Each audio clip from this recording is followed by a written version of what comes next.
하나님의 말씀은 구약성경 사무엘하입니다. 사무엘하 15장 487페이지 487페이지 사무엘하 15장 17절 사무엘하 15장 17절에서 23절까지 교도하겠습니다. 23절 17절에서 23절 교도하겠습니다.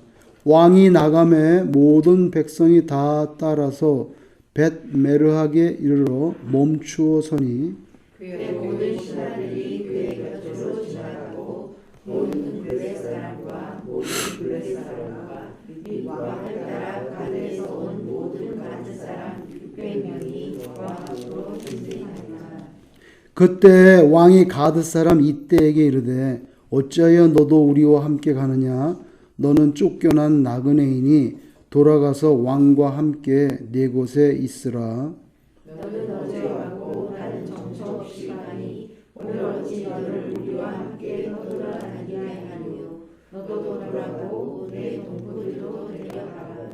은혜와 진리가 너와 함께 있기를 원하노라 하니라. 이때가 왕께 대답하여 이르되 여호와의 살아계심과 내 주 왕의 살아계심으로 맹세하옵나니 진실로 내 주 왕께서 어느 곳에 계시든지 사나 죽으나 종도 그곳에 있겠나이다 하니 다윗이 이때에 이르되 앞서 건너가라 하니 가드 사람 이때와 그의 수행자들과 그와 함께한 아이들이 다 건너가고 온 땅 사람이 큰 소리로 울며 모든 백성이 앞서 건너가매 왕도 기드론 시내를 건너가니 건너간 모든 백성이 광야 길로 향하니라. 아멘. 오늘 본문의 상황은 그 유명한 다윗의 아들 압살롬이 헤브론에서 이제 반란을 일으킨 상황입니다. 헤브론이란 도시는 특별한 도시인데요. 왜 그러냐면 다윗이 이스라엘 전체 국토를 다스리기 전에 헤브론에서 한 7년 정도 남유다만 다스리면서 왕 노릇을 했었거든요. 그러니까 한 7년 동안은 그 유다의 말하자면 수도격으로 왕이 그 헤브론에 있었기 때문에 그러다가 나중에 북쪽에 10개의 지파가 사울왕이 죽고 난 다음에 10개의 지파가 다윗에게 머리 숙이고 들어왔죠. 우리도 다스려 주소서 이래가지고 전쟁도 안 하고 피도 흘리지 않고 그냥 우리로 말하면 남북을 통일한 거예요. 그렇게 남북을 통일하고 나서 수도를 옮겼습니다. 헤브론에서 예루살렘으로. 그래서 지금 예루살렘에서 살고 있었는데 자기 아들 압살롬이 사병을 키우기 시작했어요. 성경에 보면 한 50명 정도. 그리 많은 숫자는 아닌데 그래도 고대에는 정예 부대로 50명은 위협이 될 수 있죠. 그래서 50명 정도 사병을 길러가지고 적절한 시기에 다른 사람도 아닌 자기 아버지에게 반란을 일으켰습니다. 그런데 또 거기에 많은 사람이 성경에 보면 동조를 했더라고요. 동조를 했기 때문에 동조를 안 했으면 모르는데 동조를 했기 때문에 대세가 압살롬에게 기울어지는 그런 문맥이었어요. 그래서 다윗은 예루살렘에서 도망칩니다. 자기 아들에게 죽임을 당할까봐 참 얼마나 큰 고통입니까? 너무나 황급하게 도망쳐서 신발도 못 신고 맨발로 도망쳤다고 성경에. 그 정도로 급박한 상황이었어요. 그래서 오늘 어디에 갔냐면 벳메르학이라는 곳에 도착했습니다. 도망쳐가지고 예루살렘에서 그렇게 먼 곳이 아닌데요. 벳메르학 여기에 도착했어요. 근데 벳메르학이라는 요거는 히브리 말로 그 뜻이 뭐냐면 집이란 뜻이죠. 메르학 그러면 정확히 번역을 하면 먼 집이란 뜻이에요. 먼 집. 동네 이름이 벳메르학이 먼 집 이런 뜻입니다. 이건 무슨 뜻이냐면 다윗 왕이 거할 수 있는 별궁이었던 것 같아요. 별궁. 그래서 보통 번역을 먼 궁이라고도 번역을 했는데 원문은 사실 궁은 아니고 집인데 원래는 먼 집이란 뜻입니다. 왜 그런 거 있잖아요. 대통령이 뭐 서울에도 유사시에 들어갈 수 있는 안가들이 있습니다. 안가들. 안전한 가옥들이란 뜻이죠. 노출되지 않아. 어디가 그런지는 몰라요. 그러나 몇 군데 대통령이 이렇게 갑자기 급한 상황일 때 몸을 숨길 수 있는 그런 안가들이 있는데 요 벤 메르학도 다윗의 별궁 정도로 이해가 되는 거기에 도착을 했어요. 너무 정신없이 와가지고 거기에 도착을 해가지고 정신을 좀 차리고 뭘 하냐면은 일종의 왕은 이렇게 서 있고 열병 분열식이라고 그러는데 그리고 열병 분열식을 하는 거예요. 이게 뭐냐면 여러분 국군의 날에 보면 대통령이 이렇게 딱 서 있으면은 육해공군이 지나가잖아요. 앞에 군인도 지나가고 여군도 지나가고 탱크도 지나가고 그 대통령은 서 있고 최고 군 통수권자 앞에서 지나가면서 행렬하면서 충성을 맹세하는 그게 그 의식이거든요. 벤 메르학에 도착했을 때 너무 경황 없이 떠들었다가 이제 도대체 누가 자기랑 같이 나왔는지 확인하는 작업입니다. 그래서 왕은 서 있고 이제 그 왕을 보좌하는 사람들이 이렇게 지나가는 거예요. 너무 경험 없이 왔기 때문에 정비하는 거죠. 그래서 우리식으로 하면 그 군인들 열병 분열식이라고 하는데 이렇게 지나가는데 보니까 뭐 많이 나오진 않았어요. 같이 몇몇 측근 장군들이 따라 나왔고요. 그 다음에 타국에서 온 용병들이 따라 나왔더라고요. 그렛 사람, 블렛 사람. 여러분 이거 이스라엘 사람 아닙니다. 다 외국인이에요. 근데 성경에 보면 참 특이한 점이 있어요. 다윗을 밀접하게 보호하는 경호실 있잖아요. 경호실. 경호대 뭐라 그래야 돼? 경호실. 경호 업무는 다윗이 제일 믿을 만한 사람이 해야 되는 거잖아요. 근데 그 경호원들이요. 이스라엘 사람들이 아니에요. 그렛 사람과 블렛 사람이에요. 그렛은 그레테입니다. 섬에서 온 용병들입니다. 블렛은 블렛의 사람들입니다. 다윗은 참 특별한 사람이에요. 어떻게 자기 그 신변 보호를 경호실을 외국인한테 맡겼어요. 그 사람들이 같이 따라 나왔더라고요. 그래서 이렇게 지나가는데 놀랍게도 그 가운데 누가 나타났냐면 블레셋의 5개 유명한 시리가 있는데 블레셋 족속에 그 5개 유명한 시리 가운데 가드라는 도시가 있는데요.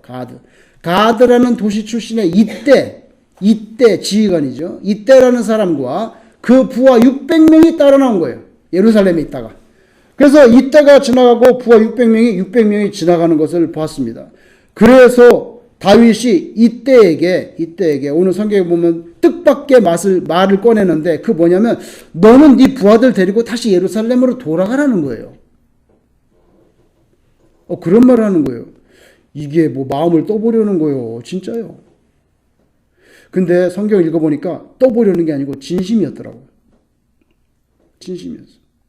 과거에 여러분 사사 시대 때 나오미가 베들레헴에서 흉년이 너무 해서 먹을 게 없어가지고 모압 땅으로 이사를 가다가 거기서 이제 남편과 2 아들이 죽고 며느리 2만 남았는데 베들레헴의 흉년이 좀 이제 다 사라졌다는 얘기 듣고 다시 베들레헴으로 돌아올 때 며느리들이 따라오려고 그러잖아요. 그 나오미가 베들레헴으로 돌아오면서 모압 여인 2 며느리에게 너희는 나랑 같이 가봐야 비전이 없으니까 여기서 그냥 새 인생 출발하라고 오르바하고 루스에게 그렇게 진심으로 말했어요. 다 따라오지 마라. 나는 너에게 아무것도 줄 것이 없고 가난한 노파인데 이제 너희는 여기서 새 인생을 출발하라 하고 새로운 삶을 도모하라고 권면했더니 2 며느리가 웁니다. 울면서 오르바는 돌아가고 그러나 룻은 나오미를 떠나지 않습니다.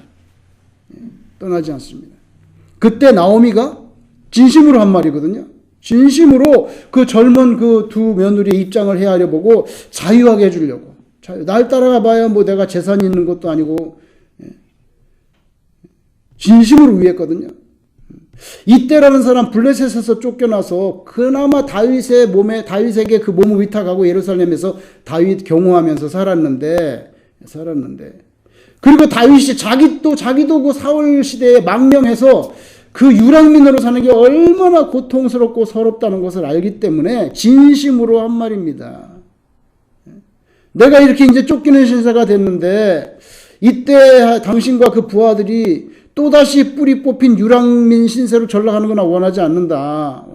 그러니까 근데 뭐 다윗이 지금 뭐 자기 코가 석자인데 그런 말 하게 생겼어요. 그런데도 그 사람의 고통과 입장을 먼저 헤아려서 그냥 예루살렘에 돌아가서 이 전쟁이 끝날 때까지 그냥 잘 이렇게 처신하고 거기서 조금 안전하게 지내는 게 좋겠다. 돌아가라. 그렇게 말을 한 거예요. 극단적인 위기 상황에서도 다윗이 지금 뭐 한 사람이라도 병사를 더 끌어모아야 될 판에 600명이 그 큰 숫자인데 그렇게 돌아가라. 다른 이의 안전과 평안을 진심으로 앞세우는 걸 보게 됩니다. 항상 나 자신을 우선순위로 해가지고 계산하는 그런 사람이 아니었던 것 같아요. 다윗은 상대방의 입장과 처지를 먼저 배려하는 귀한 마음이 아니겠습니까? 이게 얼마나 귀한 마음입니까? 수고하고 무거운 짐진 자들아, 절대로 내게 오지 마라. 나도 이미 나의 짐으로 인하여 곤비하였으니 너희는 내게 더 큰 짐을 지우지 말지어다. 이런 식으로 예수님 말씀 안 했잖아요. 이런 식으로 말씀 안, 나한테 오지 마라고. 내가 지금 십자가도 줘야 되고 지금 하일이 대상인데 오지 마라. 그러지 않고 수고하고 무거운 짐진 자들아 다 내게로 오라. 내가 너희를 쉬게 하리라. 예수님께서 우리를 오히려 초청해서 부르시지 않습니까? 늘 내 입장, 내 자신만 생각하는 그런 태도와 습성, 결국 우리는 전부 이 나라고 하는 내 경험상 그렇고, 내가 아무리 생각해봐도 내 판단이 그렇고, 내 뭐가 그렇고, 항상 나라고 하는 이 감옥에서 우리가 정말 벗어날 때, 감옥에서 벗어나고 하나님의 뜻을 먼저 앞세우고 교회를 앞세우고, 그럴 때 정말 우리가 주의 참된 제자로 진정한 의미의 생명과 평화의 주의 일꾼이 될 수 있다.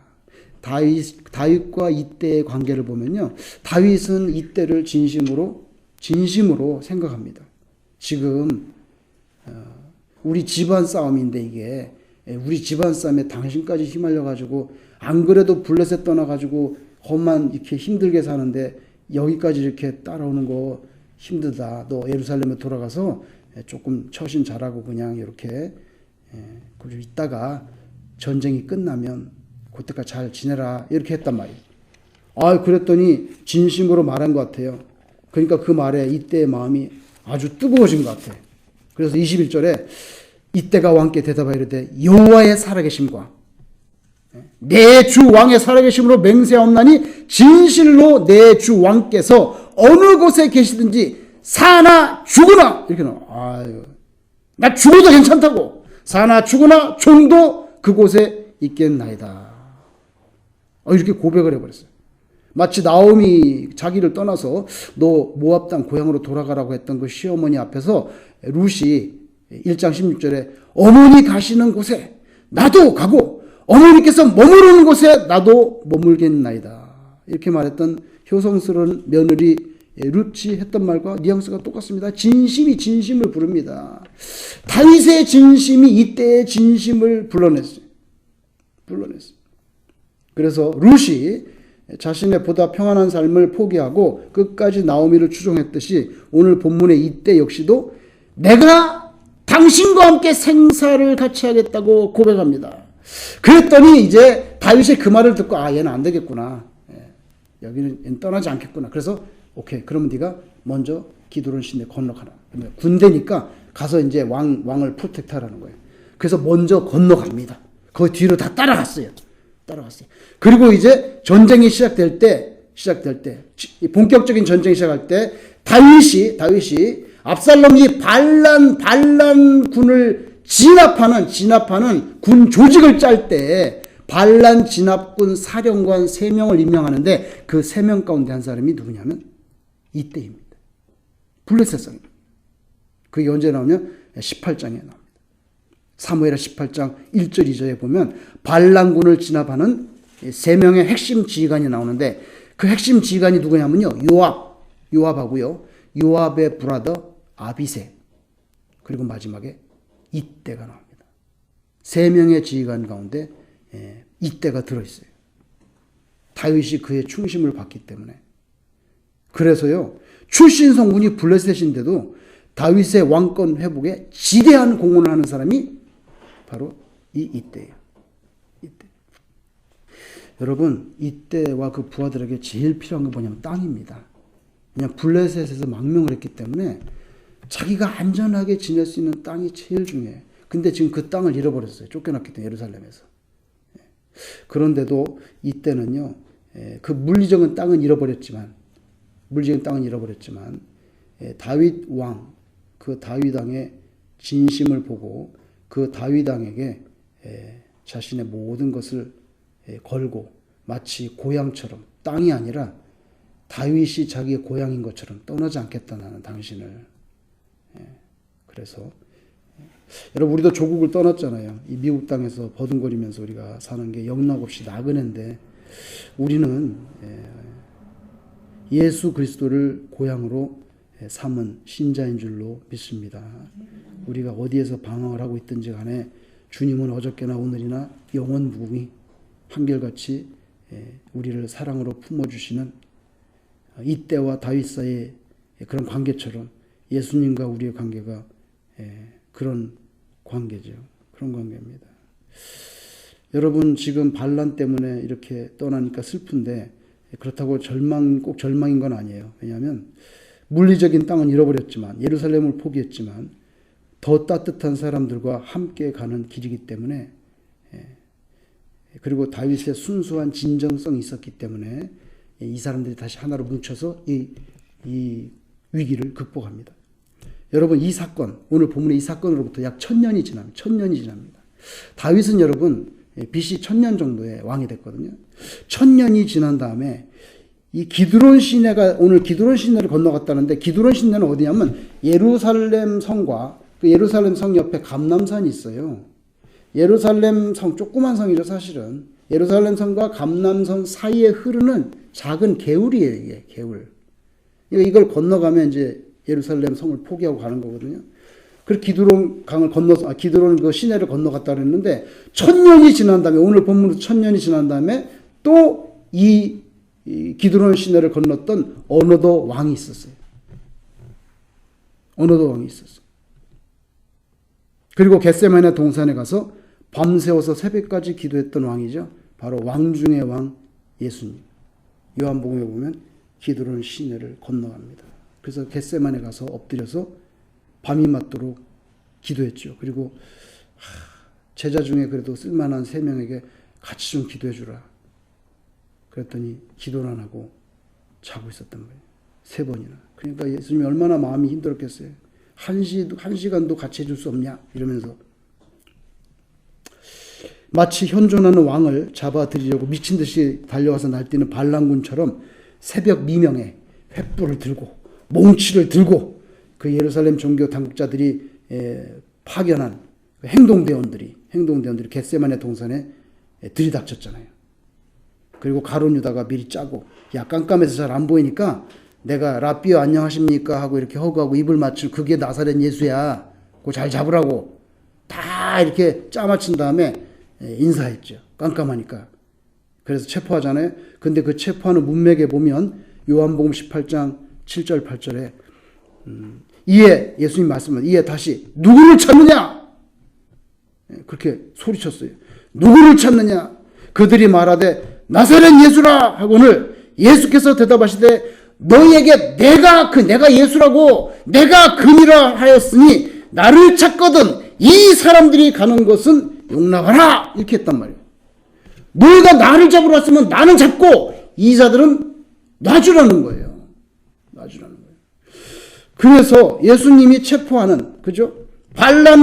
마치 반란군처럼 들이닥친 유대 종교 당국자들의 체포조 앞에서 자신의 제자들의 안위를 끝까지 챙기는, 그래서 오케이, 나 여기 있으니까 날 잡고 내 제자는 보내라. 그래서 끝까지 제자들을 보호하고 책임지시는 그 주님의 모습이 여기 나옵니다. 다윗이 이때를 챙기는 것처럼 예수님이 끝까지 제자들을 챙깁니다. 그리고 그 예수님이 우리에게도 그와 같이 되시는 줄로 믿습니다. 악한 세력에 자기 생명 내어주시죠, 십자가에서. 그리고 우리 죄를 대신해 감당하시고 우리 영혼을 하나님의 나라로 끌어올리시잖아요, 예수님이. 그죠? 제자들을 진심으로 헤아리시고, 그러니까 그 제자들을 훗날 그 주님을 위해서 이 세상에서 목숨을 내놓고 순교의 자리까지 제자들이 나가지 않습니까? 아무리 생각해봐도 뭐 이리 저리 재어봐도 우리가 주님 앞에 내놓을 만한 그런 번듯한, 뭐 예수님 내가 그래도 이만한 존재가 아닙니까? 내가 이 정도입니다. 이렇게 번듯하게 내놓을 그런 실체라는 것은 없는 우리들인데, 예수님께서 일방적으로 십자가의 은혜로 우리를 품어주신 거지요. 그래서 예수님이 바로 우리의 고향이에요. 장래의 미국이 아니라 영원한 하나님의 나라가 우리의 최종 돌아갈 본향인 줄로 믿습니다. 여러분, 블레셋은요, 이스라엘하고 원수지간 아닙니까? 블레셋이 원수지간 아닙니까? 이때와 그의 부하들은 다윗이 거둬들였는데, 그 은혜죠. 그네 원수인데 그거 거둬들인 거거든요. 원수인데. 은혜 자체입니다. 마찬가지로 우리는 죄와 악함으로 말미암아 예수님과 우리가 원수지간이죠. 사실은 원수지간이죠. 원수지간입니다. 근데 예수님이 우리를 거두어 드리는 거예요. 그리고 영혼을 당신의 십자가의 보혈의 피로 씻어가지고 그래서 천국으로 데려가는 거죠. 예수님께서 우리들에게 그렇게 용서해 주시고, 본질적으로 원래는 예수님이 못 받아들일 종자들인데 예수님께서 품어주십니다. 이거 100% 예수님의 은혜죠. 진실로 내 주 왕께서 어느 곳에 계시든지 사나 죽으나 종도 그곳에 있겠나이다. 이때가 충성을 고백하는 이 모습처럼 우리도 이 말로만이 아니라 행함과 진실됨으로 우리의 왕 중의 왕 예수 그리스도께 우리가 충성된 그런 신자의 삶을 일구어낼 수 있기를 주의 이름으로 축원합니다.